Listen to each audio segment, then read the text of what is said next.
Beyond the shadow of a doubt, Sarah was trembling with excitement.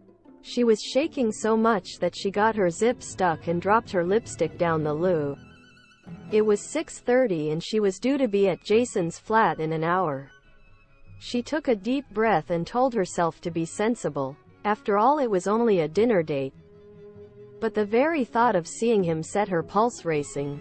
She poured herself a quick drink, then checked her hair and makeup for the last time. Then she rushed out and hailed a passing taxi. They had met a month earlier at a party.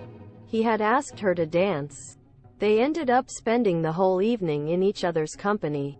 Jason was tall and athletic, and dressed impeccably. Shay also seemed very gentle and considerate. He had driven her home after the party but only kissed her in a brotherly way. She had just broken up with Kevin, and Jason was such a pleasant contrast.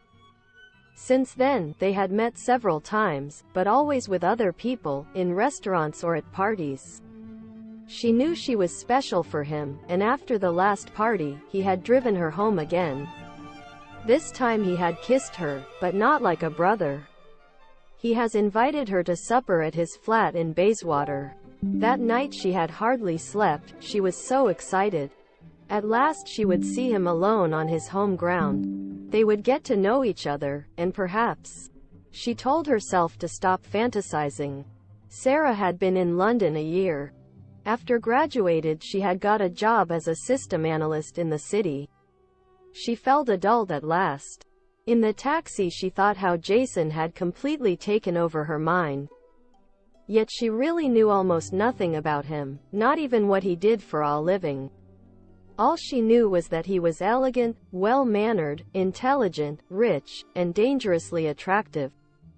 She asked the taxi to drop her off at the corner of the Mews where Jason lived. As she paid the driver, she remembered that he had invited her for 8:30, not 7:30. In her excitement she had got confused. What'd she do? She could wait an hour but decided not to.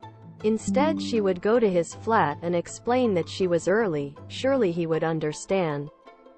She looked for number 7. There it was. She was just about to ring the bell when she looked up at the first floor window.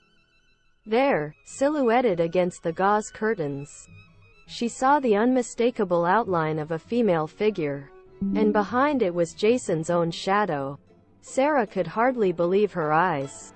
She turned, ran out of the lane and took a taxi home. The phone rang at 9, at 9:30 and at 10. She let it ring. That would teach him a lesson. He never called her again. The weeks that followed were a torture. She avoided going out, in case she met Jason. A month later she opened a fashion magazine and saw Jason's handsome face smiling at her. He was the centerpiece of an article on the latest women's fashion. He had won the prize for the best young fashion designer of the year.